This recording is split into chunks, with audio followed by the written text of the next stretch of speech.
Gold Trails and Ghost Towns.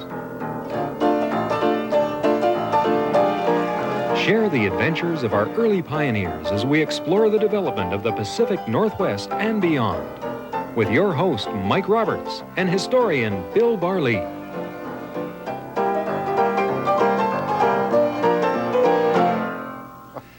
Welcome to Gold Trails and Ghost Towns. This show, I don't know why I like the photograph show more than other kinds of shows, but Bill Barlee is our historian and collector of photographs and artifacts and memorabilia and stuff like that. Whenever you bring in these photographs, I mean, it always starts like this, just looks like just a plain photograph, and then suddenly a whole world of history opens up. You bet. You bet. Now, I mean, should we just start right off with the first one? First of all, tell me when you know you've got a good photograph and what you look for. The image has to be very clear. There should be some notation on it. Always, sometimes there is, sometimes there isn't, Mike. You should know the name of the individual. Sometimes you do, sometimes you don't. Sometimes you have a clue. You look for signs. You look for the date of the individual. And you look for unusual things in the photograph. Yes. And if it's a one of a kind, it's quite valuable. So people should not loan their photographs. They should make sure that most of this should be in the archives. Eventually, my collection will probably go to the archives. Okay. For example, we have this great photograph of what looks like just a wonderful mansion. Yeah. And I think to myself, oh, it must be Victoria, you know, one of the wealthy from Victoria. Yeah. Really, what is it about? Well, it's about one of my favorite Indian chiefs, a guy called Chief Dudaward. And Dudaward was in Port Simpson, which was originally Fort Simpson, way up there beyond Prince Rupert and kind of halfway between the Charlottes and Portland Canal in mining area. Now, he was a very wealthy man. He was an interpreter. He was a Tlingit chief. But where did he get his money? How did he build a house that size? We don't know. He called it Eagle House, and whether he was a member of the Eagle clan, I don't know. There's another story up there that says that he saw an eagle perching on the turret of the house, and that's why he called it Eagle House. His daughters married well. I mentioned it very briefly in one of the program. They married sternwheeler captains, when these were the princes of the rivers then. He was famous all through his life. Where did he get his money? I think he got his money probably from the Charlottes, from some of the gold in the Charlottes. I'm guessing this house was taken out of a book of houses, and that was the most expensive house, and he said, I'll take that one. Yeah, because I asked you, I said, with that sunburst just above the windows, I thought, was that a McClure or a Rattenbury? And you said, no, it came out of a catalog. That's right, it did. And there's a man standing on the lawn down in the front there. Do you think that's him? I would think so. Well, I would that's think so. Fascinating. Unfortunately, it burned. It is no longer in Port Simpson. Oh, that's terrible. Interesting, and to the average viewer, it would just be a big house somewhere, but it has mystery and intrigue associated It launches me on a journey or a quest. I want to find out where he got all the money. That's all you need. Well, I'd like to have it. That's nice perfect. Story. Okay, picture number one. Now, if you happen to know where he got all his money, we'd gladly take the phone call. This one right here, it just looks like sort of one of the rattiest main streets, but this was the big copper city. This was the next butte in British Columbia. This was Phoenix. We discussed Phoenix in two other different programs over the last 10 years. And this is the main street of Upper Town in Phoenix. And it isn't that ratty, Mike, and I'll tell you why. Yeah? They had a brewery. They had, and this is an example. This is the Phoenix Brewery. And if you get one of their siphon bottles, they're worth about $500 or $600. Well, even finding just and it says a label. Phoenix Brewing Company, Phoenix, BC. That's right. Very important. Contains only malt and hops, absolutely pure. They have the same publicity, the same advertising That's as right. modern beer purveyors. And if you move your finger, you'll see Phoenix Brewing, Phoenix, BC. There's Phoenix Brewing in Victoria. There's also Phoenix Brewing in Phoenix, BC. That's very important. And Phoenix was quite wealthy. Yeah. It had 2 railroads. It had an opera house that seated 1,000 people. It had an arena that seated 1,000 people. It has 2 jewelry stores right on the one side of the main street. Black is one. George E. Day, jeweler. Yeah, Day is one, and just up the street is Black's. And Boyle the druggist was right there, too. Yeah, and Black is just beyond that. And what's that clock-like structure right on the middle there? That's the other jeweler. That's right, that's Black. Stage office, the Bellevue Hotel. Yeah. And look at those kids wandering along that boardwalk. And kids loved a boardwalk, and they loved a mining town. I know I was brought up in one. And you, the boardwalk, harbored many a treasure for you. Sure did. Oh, sure did. We used to go into the boardwalks and pick up all sorts of silver coins, occasionally a gold coin. Yeah, that would be just the best treasure of all. They would look for the gold coins. So here we have a photograph taken when in Phoenix's history? 1910, maybe 1912. Well, that is just, that takes you back. Does Yeah. it stimulate any particular quest for a treasure story in your mind? Not that one. Not that one. But there are some that, as we go along, we'll... Okay. This is a fine-looking ship. Is this the Esquimalt, or is it in Esquimalt? This is the Esquimalt, in Esquimalt, and this was the British were showing their presence on the Pacific coast, mostly to the Americans, and so they brought this in, a 20-gun ship, and typical of the British ships of the line, 1860s, late 1860s, probably taken by Maynard. And lots of firepower. Oh, just yeah, lots of keeping, firepower. make sure everybody stays to their side of the harbor. That everyone understood. Oh, good. The British, and a fine find. Do we know anything about the photographer here? I think Maynard. Yeah? Yeah. Fine piece of work. And, of course, we have to remember that Esquimalt Harbor and Victoria Harbor was one of the largest on the West Coast. Oh, it was sure. one of the largest in the world on Yeah, the West Coast. Yeah. Yeah, very impressive. Very impressive. Here we have, from Comox, British Columbia, circa what year do you figure for this About longhouse? 1880, probably. And look at that totem. Yeah. A man is apparently wearing a waistcoat and a top hat. Wearing a waistcoat and top hat. Either somebody he knew or copied. The Indians were great mimickers in many of their totems. You'll see actual images from real life. So it may have been an individual they had dealt with. We don't know. Unfortunately, there was no detail on this, and that's unfortunate.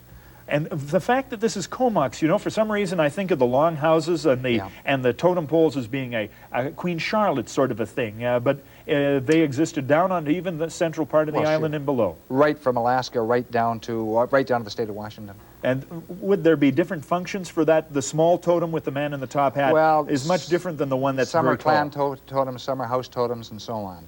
And read Marius Barbeau, and he will give you all the information on totems that you'll ever want to know, Volume 1, Volume 2. And you know, it's the construction of these houses that is solid slab cedar. Yeah. That's split, and look at the width of some of that. Yeah. That is like Oh, yeah. 2-foot slabs of course. cedar.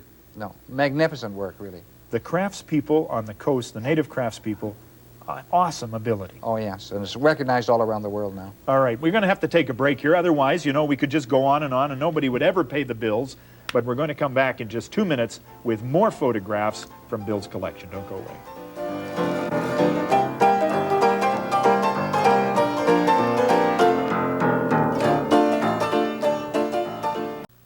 Welcome back to Gold Trails and Ghost Towns. Mike Roberts and Bill Barlee with you, and today we're taking a look at some of Bill's favorite photographs, courtesy of the BC Archives and your own personal collection and other locations as well.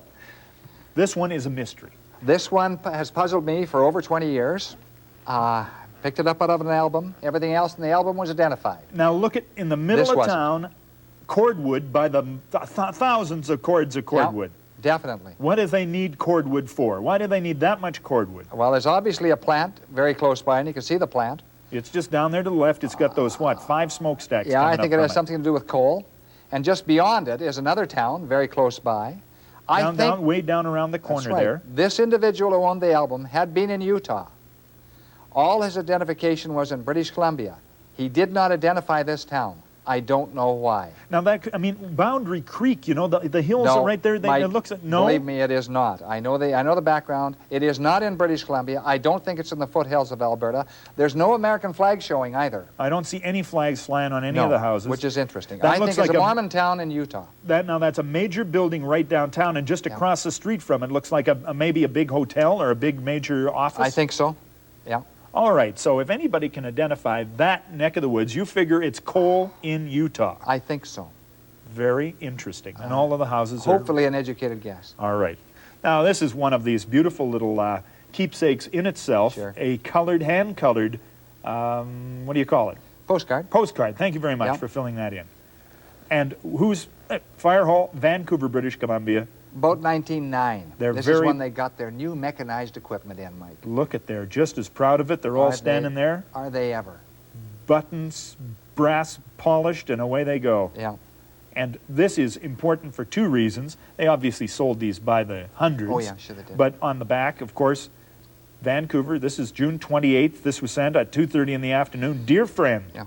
Why would they say dear friend as opposed to Typical the of name? the day, very formal. Privacy? Very formal. I hope you are all well. I'm coming over on Friday's boat. If you have no objections, love to all, A. Hicks.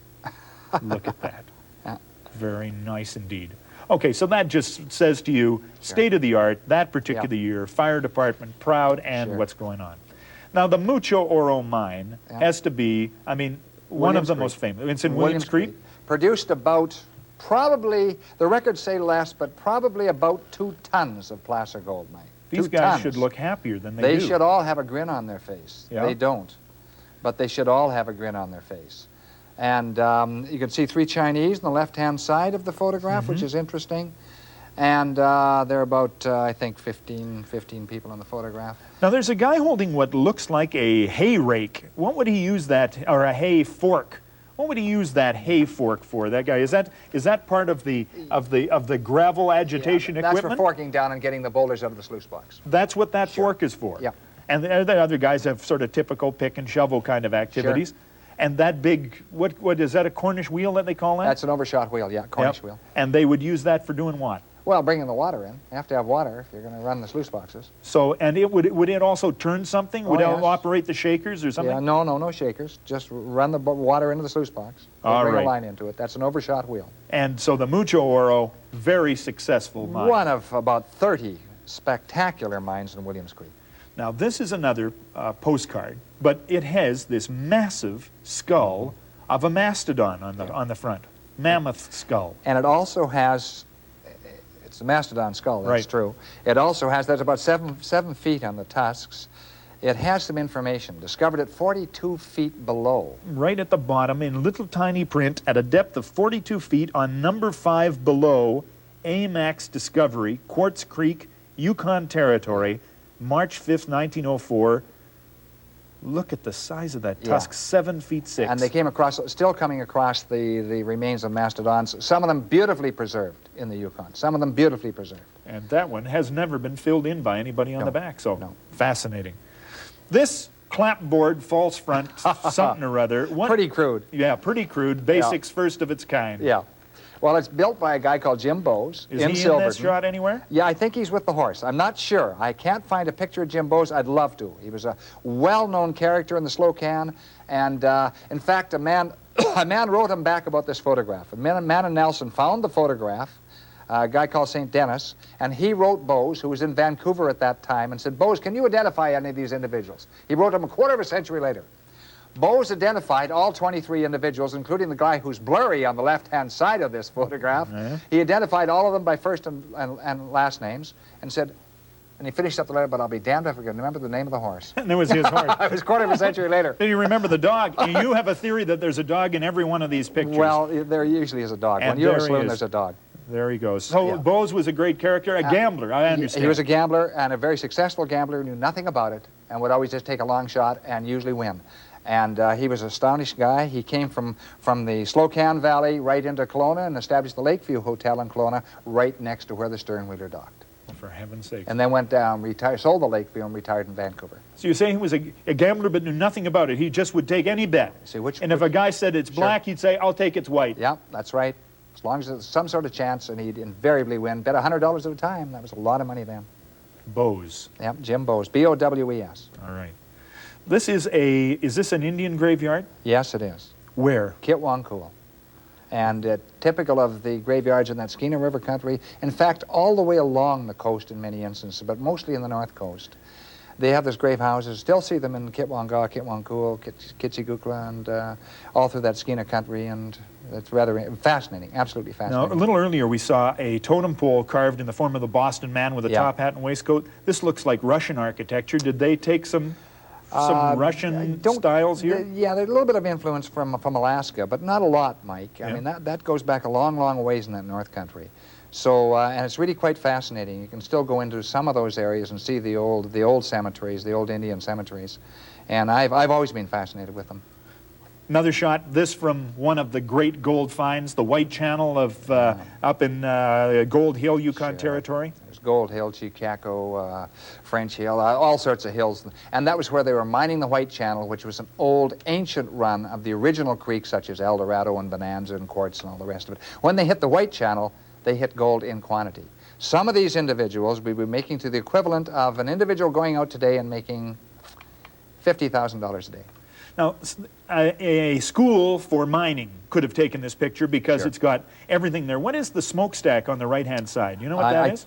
Well, it's almost looking like he has a dory bar, but I'm not sure. I think that may be steam for getting down. I think there's a shaft in that photograph. That's Mike. right, and these guys are Yeah. winching on that windlass. That's right, and so they're getting down through the permafrost, and that's why they'd have to have steam. All right. To kind of soften up that earth rather than have hard. They bring up the stuff, and then look at, there's three other people along the shaker boxes. Yeah. What are they called, rocker boxes? Rockers. And there they are. They're miles away from the nearest water. And they're happy, and they're working 6 days a week, and some of them are doing, well, most of them are doing absolutely spectacularly well. Absolutely. What did you say? I unbelievable. was not paying attention. Did you say $50,000? About 50,000 would be equivalent to $50,000 today. They were making 100 ounces a day, a lot of them. I mean, pretty steadily. Yeah. 100 ounces a day is $50,000 a day. All right. Today. This is another beautiful example of Indian sculpture, carving. Yeah. And where is this taken? I think that's the Nimkish area on Vancouver Island, and I think it has a sign on it, Mike. And, Talan Company Glass, Nimkish Chief. Nimkish Chief. So he uses some white words there. And again, I think that's 1880s. It may be a little earlier, but it's probably Maynard, I think, and typical of the Indian villages of the time. And that's right down on the beach. You can see that's the gravel and the broken Sure. shells and stuff, Oh, yeah. and the logs up on the beach. Yeah. And look at that carving, just spectacular. Yeah. Interesting. Oh, I'm going yes. to take a break here. We're going to, because we're rapidly running out of time. But when we come back, some sternwheelers and other things as we take a look at our photo collection today.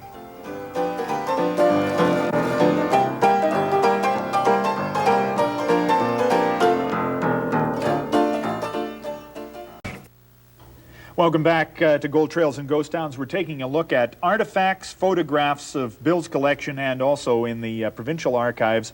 The Bonington, you figure, was the queen of all sternwheelers in British Columbia. I think so. You can say the Nasukan might have been, or maybe the SS Sycamoose. I think the Bonington was by far the best. It was a magnificent ship and sailed through that West Kootenai country on the Arrows, and it had all the fittings. It really dwarfed the Sycamoose and the Nasukan, who were almost sister ships. Yeah.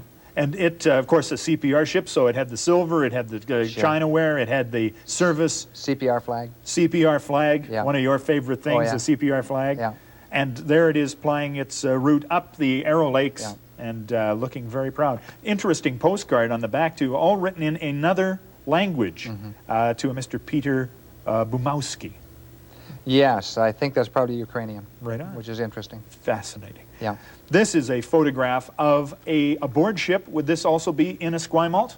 That's in Esquimalt as well. Who is the man affecting a Napoleonic stance? So that's the captain. And would he be British, and therefore why? He would be British. Why? They were impressed with Napoleon. He was a military genius, and regardless of your race, and they did respect Napoleon's genius, and he thinks he's another Napoleon. He probably isn't. Now, you can see this is a great one for showing the guns. There's, of course, the guns that point out the side, but they have a wheeled one in the middle. Would they wheel that one up and down the deck for some reason? I guess so. I'm not that familiar with hadn't it. thought about I think that. that's a Maynard photograph, but those are probably 20-pounders, maybe 16-pounders, I'm not sure. And typical of the ships of the line at that era. Now, maybe that's why they called it the bridge. Look at it. It just looks like a bridge across the deck that they would be up on. Of course. Very interesting And of shot. course, the officers are on the bridge and the men are down below. Of course. Or the sailors. Nanaimo. I knew it was Nanaimo as soon as I saw the bastion there. But this photograph fascinates me because down in the bottom front, it looks like a camera on a tripod Yeah, right it does, there. actually. There's not much doubt about it. I think that's one of his extra cameras. And that's the one that he uses for the very, very formal portraits or photographs. And of course, it's He had his revealing portable model up on the hill for this shot. I think he did, obviously. Maybe he couldn't carry it up. Obviously, he couldn't carry it very far. And that tells you a lot about Nanaimo of the day. And Nanaimo still has some of those buildings, and that photograph, Mike, are still there. And that was taken about 115 years ago.